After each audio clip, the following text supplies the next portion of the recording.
வணக்கம். நான் உங்கள் நூப் ட்ரேடர் தமிழ். இன்றைக்கி இது ரெண்டாவது பதிவு.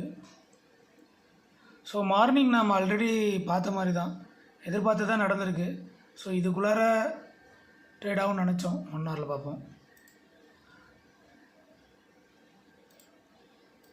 ம் 1 ஹவரில் பார்த்தோம், இதுக்குள்ளார தான் ட்ரேட் ஆகும்னு எதிர்பார்த்தோம். ஸோ அதே தான், ரேஞ்ச் பெருசாக மேலே கீழெலாம் போகல. ஸோ இந்த கேண்டிலே மூடிட்டாங்க. பட் பேக் நிஃப்டி அப்படி இல்லை. நெகட்டிவில் பார்ப்போம். மார்னிங் நம்ம எக்ஸ்பெக்ட் பண்ணோம். ஸோ இந்த 650 ரேஞ்ச் வரும்னு எதிர்பார்த்தோம். ஸோ ஆனால் அவங்க 750 900 வரைக்கும் போனாங்கன்னு நினைக்கிறேன். ஆல்மோஸ்ட் 950 வரைக்கும் போனாங்க. அதுக்கப்புறம் 200 பாயிண்ட் கீழே இறக்கியிருக்காங்க. ஸோ இன்றைக்கி நம்ம ஜெரோம் பவுல் ஐயா கிட்ட தான் எல்லாமே இருக்குது. இன்றைக்கி ஈவினிங் எல்லாமே தெரிஞ்சிடும். ஃபெட் மீட்டிங் இன்றைக்கி இருக்குது. எல்லோரும் இவரோட வயசுக்காக தான் வெயிட் பண்ணிக்கிட்டு இருக்காங்க ரொம்ப நாளாக. பார்ப்போம். 25 பேசிஸ் பாயிண்ட்னா கண்டிப்பாக கஷ்டம். மார்க்கெட்டை லைட்டாக அடிப்பாங்க. ஆனால் அது கண்டிப்பாக ஒரு நல்ல பையிங் ஆப்பர்ச்சுனிட்டியாக இருக்கும்னு நான் நம்புகிறேன். பார்ப்போம் என்ன நடக்குதுன்னு. ஏன்னா இன்றைக்கி வேறு ஐடியை போட்டு துவச்சிருந்தாங்க. ஆல்மோஸ்ட் ஐடி பிஸில் 2% டவுனு. ஐடி செக்டாரே 2% டவுனில் இருந்தது இன்றைக்கி.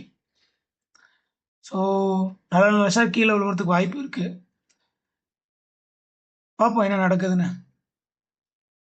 அண்ட் ஸ்ட்ரெயிட்டாக ரொம்ப நேரம் பேசாமல் நம்ம இன்றைக்கி ஸ்டாக் ஸ்பெசிஃபிக்கில் போயிடலாம்.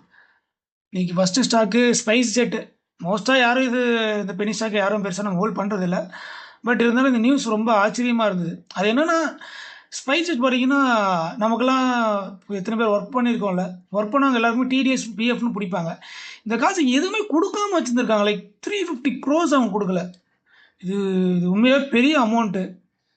எப்படி ஒருத்தங்கிட்ட டிடிஎஸ் பிடிச்சிட்டு அந்த பே பண்ணாமல் இருந்தாங்க அப்படின்றது எனக்கு உண்மையாக வியப்பாக இருக்குது. ஒரு கம்பெனி இப்படி ரெப்யூட்டடான ஒரு சர்வீஸ் பேஸ்டில் இருக்கிற கம்பெனி இப்படி பண்ணுறது ரொம்ப பெருசாக இருந்துச்சு. கண்டிப்பாக அது ஷேர் ப்ரைஸ் என்ன நடந்திருக்குன்றதை பார்ப்போம். ஷேர் ப்ரைஸ் ஒரு சின்ன கன்சல்டேஷனில் இருந்தது கீழே. ஸோ அதை பிரேக் அவுட் பண்ணி மேலே போயிட்டாங்க. பட் இருந்தாலும் இன்றைக்கி தேதியில் பார்த்தீங்கன்னா கிட்டத்தட்ட ஒரு 6.2% கீழே இறங்கியிருக்காங்க. ஸோ இந்த ஷேர் பெருசாக அதை கேரி பண்ணலன்னு நினைக்கிறேன். பெருசாக அதை ஏற்றுக்கல போல. ஏன்னா பிகாஸ் இங்கே பாருங்கள், வேல்யூமே ரொம்ப கம்மி. நேற்று கூட நல்ல வேல்யூ, இன்றைக்கி சுத்தமாக வேல்யூமே இல்லை. ஸோ இது ஒரு சின்ன பெனி ஸ்டாக் மாதிரி தான் ட்ராவல் ஆகிட்டுருக்கு. எப்படி ஒரு ஸ்பைஸ் ஜெட் இப்படி ட்ராவல் ஆகுதுன்னு தெரில. எங்கேருந்து விழுந்திருக்கான்றதை பார்ப்போம். வீக்லி பார்த்தா பெட்டராக புரியும். சின்ன ஒரு கவ் பட்டன் தான் போட்டுட்ருக்காங்க. இங்கேருந்து போட்டாங்கன்னா மேபி வரலாம், தெரில, பார்ப்போம். ரொம்ப நாள் ஹோல்ட் பண்ணால் மேபி இவங்க ஆல்ரெடி கடனில் இருக்க கம்பெனி இது. ஸோ 160 வருமானு கேட்டிங்கன்னா டவுட்டு தான். ஸோ இந்த மாதிரி இதெல்லாம் பெட் பண்ணுறதுக்கு யோசிக்கணும். உண்மையாகவே ரொம்ப யோசிக்க வேண்டியது. ஏன்னா இப்படி ஒரு எத்திக்கலாக இல்லைனாலும் ரொம்ப கஷ்டம். ரொம்ப நாள் சர்வே ஆக முடியாது ஒரு கம்பெனியாக நம்மளால். சரி, ஓகே, நம்ம அடுத்த நியூஸ் போவோம். ஜெப்ரீஸ் பைக்கால் கொடுத்துருக்காங்க நம்ம அதானி போர்ட்ஸ்க்கு. இங்கேருந்து பார்த்தீங்கன்னா 33% அப் ஆகும்னு. ஸோ 1428 கொடுத்துருக்காங்க. அதானி போர்ட் எப்படி இருக்குன்னு பார்ப்போம். அதானி குழுமத்திலே பார்த்தீங்கன்னா அதானி போர்ட் ஓரளவுக்கு நல்ல ஏர்னிங் கொடுக்குற ஒரு நல்ல ஒரு ப்ராஃபிட்டபுளான ஒரு கம்பெனி. ஸோ 1428 இருக்குது. இங்கேருந்து 33% மேலே வரும்னு சொல்லியிருக்காங்க. பார்ப்போம் இவ்வளோன்றது அவங்க சொல்கிறது. ஸோ என்னடா ரொம்ப போயிட்டே இருக்குது, என்ன எங்கேயோ போகுது. கிட்டத்தட்ட 30%னா ஆல்மோஸ்ட் அது 1900 பவுண்ட் சொல்கிறாங்களா என்ன? 1900 பவுண்ட் சொல்கிறாங்க. யார்? ஜெப்ரீஸ். ஸோ இவங்களும் ஒரு நல்ல ரெப்யூட்டடான ஒரு கம்பெனி, ப்ரோக்கிங் ஏஜென்ட் தான். ஸோ சொன்ன மாதிரி 1910 வரைக்கும் அவங்க பைக்கால் கொடுத்துருவாங்க அங்கே வரும்னு. லெட்ஸி வெயிட் பண்ணி பார்ப்போம். மேபி இதுக்கு எத்தனை நாள் எடுத்துக்கலாம். கண்டிப்பாக இது 1 இயராவது எடுத்துக்கணும்னு நீங்கள் போட்டுக்கலாம். ஃபினான்ஷியல் 25ல் பார்ப்போம். ஃபினான்ஷியல் 25 செகண்ட் ஹாஃப்னா கிட்டத்தட்ட 1 இயர், ஆல்மோஸ்ட்டு 9 மந்த்ஸ் அந்த மாதிரி. இங்கேருந்து 9-10 மந்த்ஸ் மாதிரி. ஸோ அடுத்தது பார்த்தீங்கன்னா பஜாஜ் இன்னைக்கு எனக்கு தெரிஞ்சு எல்லாத்தோட பஜாஜ் ஃபினான்ஸ் இதெல்லாம் நல்லா மேலே ஏறிட்டு இருந்தது. இன்றைக்கி கொஞ்ச நாளாகவே பஜாஜோட கம்பெனி எப்போ நான் லிஸ்டிங் வரேன்னு சொன்னதான் அன்னையிலேருந்து நல்லாவே பர்ஃபார்ம் பண்ணிட்டு இருக்கு பஜாஜ் எல்லாமே.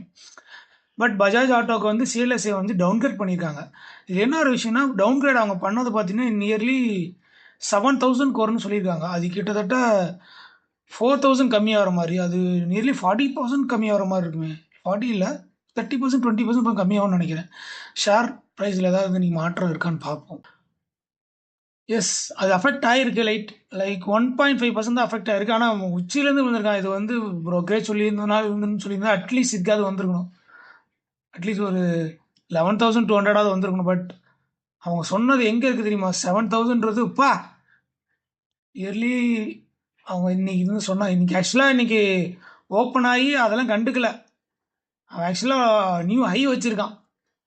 அங்கேருந்து இவங்க சொல்கிற மாதிரி 7,000க்கு வரணும்னா நியர்லி 40% அவன் கீழே இருக்கணும்.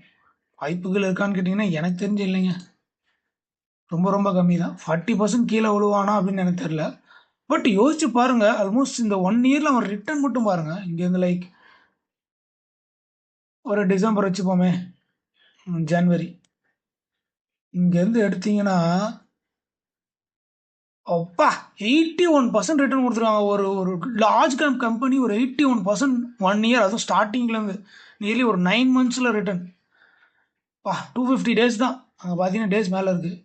81% ரிட்டர்ன்றதுலாம் ரொம்ப பெரிய விஷயங்க. ஓகே, பார்க்கலாம். உங்கள் வாய் முகூர்த்த பார்த்து கீழே கிடச்சிதுன்னா ஒரு 7,000 கண்டிப்பாக பை ஜோன் தான். நல்லா பை பண்ணுறதுக்கான வாய்ப்புகள் பஜாஜ் மோட்டார் ஆட்டோவில் இருக்குது. ஏன்னா இவங்க வெறும் இந்தியாவில் மட்டும் இல்லை, முக்கியமான பெரிய பெரிய கண்ட்ரிஸ், சின்ன சின்ன கண்ட்ரிஸில் நிறைய இடத்துல, கென்யா, ஆஃப்ரிக்கா, அந்த மாதிரி நிறைய இடத்துல ஓடிருக்காங்க.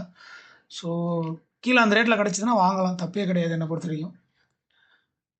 ஸ்டாக் வைஸ் பார்த்தீங்கன்னா பஜாஜ் ஆட்டோ ஸ்டாக் வைஸ் பார்த்தீங்கன்னா 41 பிவி. இங்கேருந்து சொன்ன மாதிரி ஒரு ரேட்டுக்கு 40% இருந்துச்சுன்னா நியர்லி அது 25 அந்த ரேஞ்சுக்கு வந்துடும். அதெல்லாம் ரொம்ப நல்ல பையிங் ஜோனாக இருக்கும். ஸோ புக் வேல்யூவே 1000 தான் இருக்குது. But stock B 41. ஸோ லாஜிக்காக 41ங்கும் போது யோசிக்கணும். 3 lakhs இங்கே கன்சிடர் பண்ண வேணாம். மேபி 7,000 இருந்துச்சுன்னா கன்சிடர் பண்ணுறது யோசிக்கலாம். அண்ட் நான் வந்து செபி அட்வைசர் கிடையாதுங்க. ஸோ நீங்கள் இந்த மாதிரி எந்த டிசிஷனும் இதை பேஸ் பண்ணி எடுக்க வேணாம். பேர்லேயே இருக்குது நம்ம ஒரு நோபு. ஸோ அதனால் எனக்கு இதில் வெறும் ஒரு 5.5 6 years பக்கம் தான் இதில் எனக்கு அனுபவம் இருக்குது இந்த மார்க்கெட்டில். ஸோ அதனால் இதெல்லாம் பைக்காலாம் எடுத்துக்காதீங்க. நெக்ஸ்ட்டு அடுத்த ஸ்டாக் நியூஸ் போவோம்.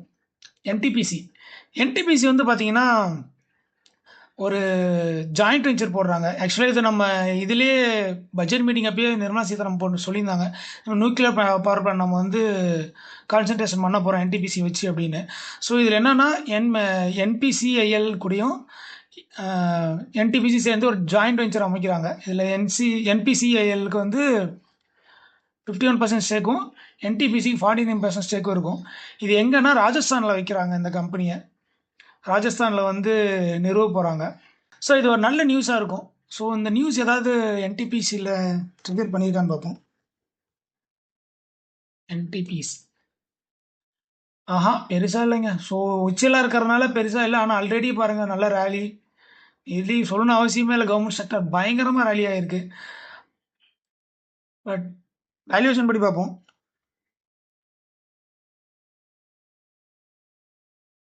வேல்யூவேஷன் படி பார்த்தீங்கன்னா 4 lakhs 4 lakh crore.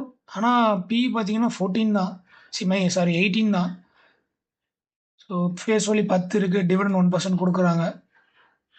ஒரு நல்ல ஷேர் தான். லாங் ரனுக்கு ரொம்ப நல்ல ஷேராக இருக்கிறதுக்கான வாய்ப்புகள் இருக்குது. நல்ல நியூஸும் கூட இது உண்மையாகவே.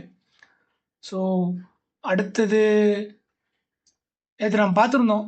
அடுத்த நியூஸ் நம்ம டாடா மோட்டார்ஸ் தான். டாடா மோட்டார்ஸில் வந்து நேற்று பார்த்துருந்தோம் டிஎம்எல் செக்யூரிட்டிஸ் கொஞ்சம் விற்றுருக்காங்க அப்படின்னு.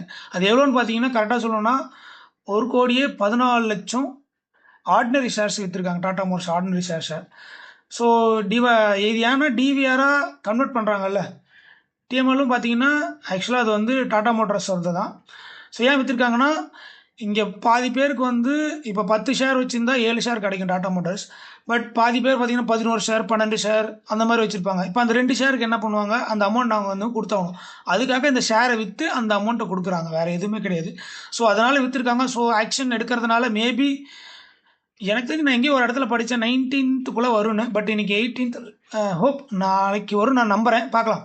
நாளைக்கு டிவிஆர் ஷேர் கிரெடிட் ஆயிரும் நான் எதிர்பார்க்குறேன். நாளைக்கு அக்கௌண்ட்டில் இருக்கலாம் மேபி. அப்படி இல்லைன்னா கண்டிப்பாக இந்த மந்த் எண்டுக்குள்ளாரே வந்துடும். அதில் நோ ப்ராப்ளம்.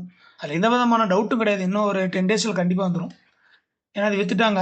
ஸோ அங்கேருந்து ஒரு 5 days கண்டிப்பாக அக்கௌண்ட்டுக்கு வந்துடும். So hope 1 to 1 week maybe எடுக்கலாம். It's hope. ஸோ இதெல்லாம் தான் நியூஸ் இன்னைக்கு நான் பார்த்ததுல. எல்லாரும் இன்னைக்கு எதிர்பார்க்கறது ஃபெட்டு ரேட் எந்த அளவுக்கு கட் பண்ணுறாங்கிறது தான். அதை பொறுத்து தான் நம்ம மார்க்கெட் மூவ் ஆகும். ஸோ ஹோப் ஒரு 50 பாயிண்ட்ஸ் கட் பண்ணாங்கன்னா இருக்கிற ஷேர்ஸ் ஹோல்ட் பண்ணிட்டு அழகாக வேடிக்கை பார்க்க வேண்டியதுதான். சப்போஸ் 25 இல்லை கட்டே பண்ணல அப்படின்னு கட் பண்ணுறதுக்கான கட் பண்ணியே ஆவாங்க. ஏன்னா எல்லாருமே அப்படி தான் வருது. சப்போஸ் 25 பேசிஸ் பாயிண்ட் கட் பண்ணுறாங்கன்னா ஒரு மார்க்கெட் செல் ஆஃப் வரலாம். ஒரு நல்ல செல் ஆஃப் வந்துச்சுன்னா அந்த இடத்துல கண்டிப்பாக பை பண்ணுறதுக்கான ஒரு ஆப்பர்ச்சுனிட்டியாக இருக்கும்னு நான் நம்புகிறேன். அண்டு டைம் இப்போ பார்த்தீங்கன்னா 6:30. பாப்பா எஃப்ஐடிஏ டேட்டா என்ன வந்திருக்கான்னு. வந்திருக்கு 18th செப்டம்பர். ஸோ டிஐஐ 150 கோடி வாங்கியிருக்காங்க.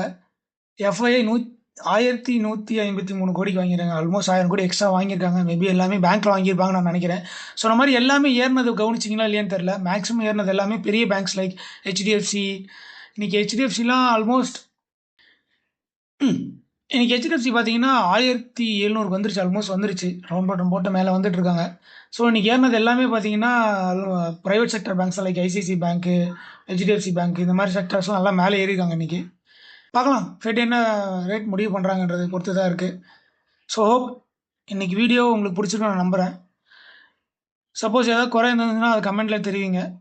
வேறு ஏதாவது ஃபால்ஸான இன்ஃபர்மேஷன் நான் கேதர் பண்ணியிருந்தேன்னா தயவு செஞ்சு அதை கொஞ்சம் கமெண்ட்டில் சொல்லுங்கள். நெக்ஸ்ட்டு வீடியோவில் அதை ரெக்டிஃபை பண்ணிக்கலாம். வேறு ஏதாவது இம்ப்ரூவ் பண்ணணும்னு நினச்சிங்கன்னா கமெண்ட்டில் சொல்லுங்கள். ஸோ ஹோப் இந்த வீடியோ பிடிச்சிருக்குன்னு நான் நம்புகிறேன். பிடிச்சிருந்தால் லைக் அண்ட் சப்ஸ்கிரைப் பண்ணுங்கள்.